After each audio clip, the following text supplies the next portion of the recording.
पाठिंबा राहील। भैया त्या पत्रकार परिषदेमध्ये तुमच्या नावाचा त्यांनी प्रस्ताव आपण पक्षाकडे पाठवला आहे आणि त्यावरती पक्ष निर्णय घेईल असं सांगितलं होतं, पण त्यानंतर अमरशे पंडितांची पत्रकार परिषद झाली आणि उमेदवार जाहीर झाला। त्यामध्ये त्यांनी सांगितलं की आपण 3 उमेदवारांचा प्रस्ताव पाठवला होता, त्या अनुषंगाने ज्या सर्वेमध्ये जो जास्त आहे त्याचं ते नाव फायनल करण्यात आलं असं त्यांनी सांगितलं। मला सांगा, पप्पू कागदेचा सर्वे होऊ शकतो का? पप्पू कागदेचा सर्वे होऊ शकतो का? पप्पू कागदेचं नाव गेल्या 30 वर्षापासून घराघरामध्ये अनेक लोकांच्या बहुजन समाजाच्या मी समस्या सोडवतो। माझ्या ऑफिसला आलेला माणूस काम करूनच घेऊन जातो, मी त्याचं काम करतो, मी त्याला कधी जातपात विचारले नाही। पप्पू कागदेचा कधीही सर्वे कुणीही करू शकत नाही, परंतु मी आपला सर्वे 3 तारखेला आपला सर्वे मी आजच सांगतो की आपण 3 नंबरला राहाल, मी त्यांचा सर्वे करतो। आणि माझं जर नाव पक्षश्रेष्ठीकडे जर पाठवलं असं आणि जर कुणी जाऊन मला वाटतं 16 तारखेच्या दुपारी 3 वाजता जो कुणी मनुष्य गेलेला आहे शेख मुजीब नावाचा, तो एकही त्याच्यासोबत बौद्ध समाजाचा माणूस नव्हता, विशेषतः कुठला मातंग समाजाचा माणूस नव्हता, चर्मकार समाजाचा माणूस नव्हता, त्याच्यासोबत सगळे मुस्लिमचे सगळे माजी नगरसेवक। आणि त्यांनी त्या ठिकाणी काय मांडलं मला माहीत नाही, परंतु एक तर ते तिथं बौद्ध समाजाचा माणूस नव्हता। आणि तुम्ही जर दुपारी 3 वाजता भेटून संध्याकाळच्या 7 वाजेपर्यंत 3 तास 4 तासामध्ये कुणाचा सर्वे होऊ शकतो का? आणि माझी जर शिफारस एकट्याची केली असेल तर ते तुम्ही म्हणजे मला टाळू शकते का पक्षश्रेष्ठी? ह्याच्यात सुद्धा तपासण्याची गरज आहे। त्यांचं एकच वरती होती, एकच त्यांच्यातून दिसून आलं की इथं या ठिकाणी चळवळीतल्या कार्यकर्त्याला तिकीट द्यायचं नाही, कारण चळवळीतले कार्यकर्ते हे स्वतंत्र विचाराचे असतात, कुणाच्याही दबावाखाली ते काम करत नाही, त्याला हे माहीत आहे। आणि त्याला माहीत आहे जर ह्यांना जर तिकीट दिलं तर निश्चितपणे बीड शहराचा विकास झाल्याशिवाय राहणार, हे त्यांच्या लक्षात आल्यानंतर मला असं वाटतं की त्यांनी तिकीट कापण्याचं किंवा काय जे असेल ते तुम्ही म्हणला की त्यावरून मेसेज आला वगैरे त्यांनी केलं असं। भैया आपण जर बघितलं तर बीडमध्ये एससी प्रवर्गाच्या महिलेसाठी नगराध्यक्षपद आरक्षित झालं होतं, त्यानंतर पासून तुम्ही असाल किंवा अजिंक्य भैया असतील किंवा जे कोण सक्रिय आहेत त्यांची नावं चर्चेत होती की यांना संधी मिळाल आणि मिळावी अशी बहुजनांची इच्छाही होती बीड शहरातील जनतेची, परंतु या प्रमुख पक्षांनी कुठेतरी तुम्हाला आश्वासन देत झुलवत ठेवलं आणि ऐनवेळी उमेदवारी जाहीर करताना झोपेत धोंडा घातला असं वाटत?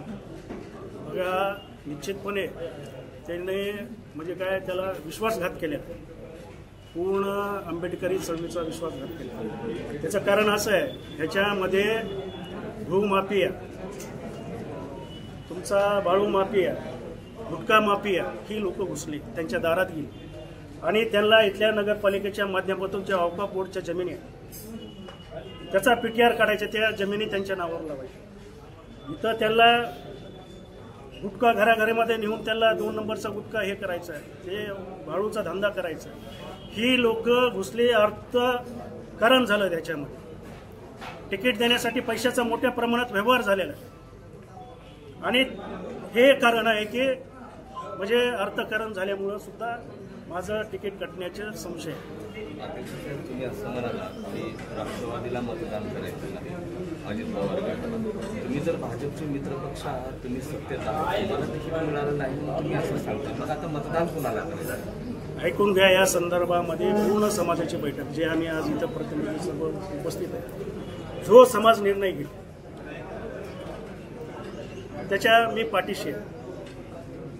मात्र एकंदरीत जर बघितलं तुमचा रोष हा सगळा एक त्या राष्ट्रवादीवरतीच वाढतोय, दुसरीकडे भाजप आहे, तुतारी आहे, इतर जे काही आहेत त्यांनी सुद्धा अशा पद्धतीने संधी दिली आहे। आता अजिंक्य भैयाचं नाव देखील तुतारी गटाकडे चर्चेला जातो, त्यांना देखील संधी दिली नाही, तर तुमचा एकटा रोष फक्त राष्ट्रवादीवरतीच का, घड्याळावरतीच?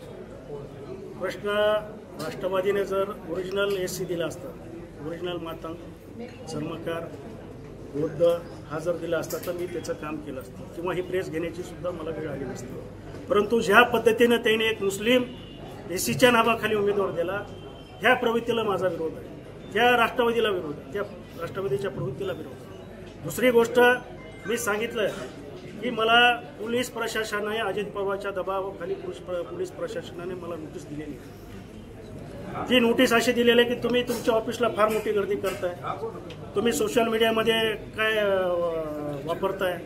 आता मला सांगा, माझ्या महार वतनाच्या जमिनी आम्ही मागायच्या का नाही?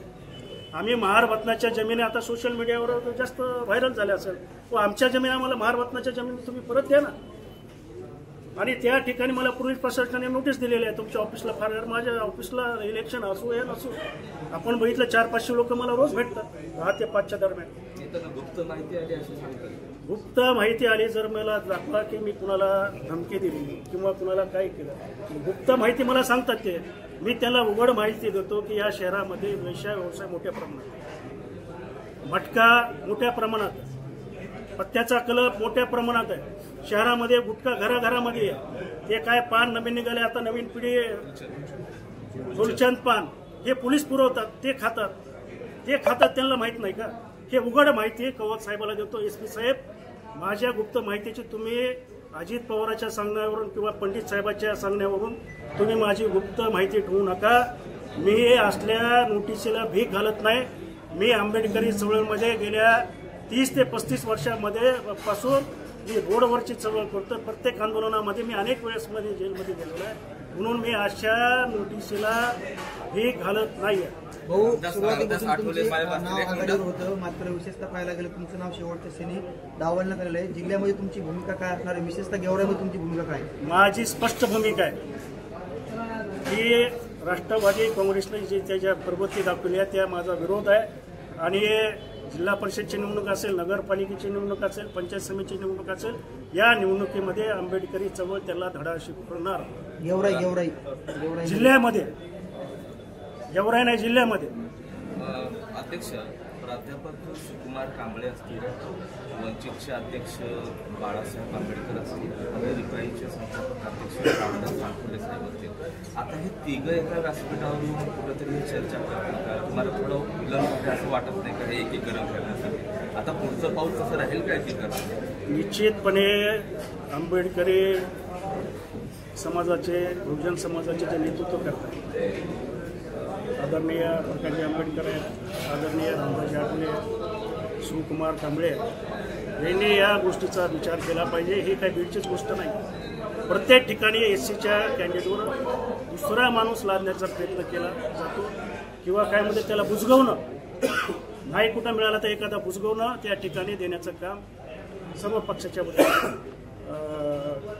होत आहे. आणि ह्या गोष्टीचा सर्व नेत्यांनी विचार करावा हे मी ते सर्वांना पत्र लिहिणार आणि सगळ्यांना विनंती आम्ही करणार. नगरपालिकेच्या माध्यमातून जिल्हा परिषदसाठी हा इशारा असेल तुमचा की चळवळ असेल? जिल्हा 100% आम्ही पूर्णपणे जिल्हा परिषदच्या निवडणुकीनुसार आम्ही सर्व एक समाज म्हणून समाजाची जी भूमिका असेल ती आम्ही भूमिका मांडणार. काही वेगळं नाव देत आहे तुमच्या आघाडीला? नाही, कसं आहे आता राजकारणामध्ये सगळ्याला सोबत घेऊन करायचं नाही. आम्ही सर्व समाजाने निर्णय घेतलेला आहे. आम्ही जे आज या ठिकाणी जे उपस्थित आहे आम्ही सर्वांनी निर्णय घेण्यात आलेला आहे की राष्ट्रवादीचा या ठिकाणी जाहीर निषेध करायचा आणि राष्ट्रवादीचं घड्याळीचं काम करायचं नाही हे सर्व समाजाच्या वतीनं आम्ही निर्णय घेतलेला आहे. आणि जो काही निर्णय पुढचा होईल तो आम्ही 25 ते 26 तारखेच्या दरम्यान आम्ही मोठी बैठक आयोजित करणार आहोत. त्याच्यामध्ये सर्व आंबेडकरी चळवळीतले सर्व विचार. भीमकन्याला तिकीट दिलेलं नाही. तुम्ही मुस्लिम महिलेला तिकीट देण्याचं काम आपल्या माध्यमातून झालेलं आहे. त्याचा निषेध करण्यासाठी आम्ही सर्व दलित संघटनेचे सर्व प्रतिनिधी, पूर्ण समाज या ठिकाणी एकवटलेला आहे आणि मी त्यांच्या वतीनं मी आपल्या भावना व्यक्त करतोय. आणि या माध्यमातून आपण बघितलं की माझा एकच त्याला प्रश्न आहे, तुम्ही जर SCच्या कुठल्याही खऱ्या कर्त्याला भीमकन्याला जर तिकीट दिलं असतं तर त्याचं आम्ही काम केलं असतं, तुम्हाला सहकार्य केलं असतं.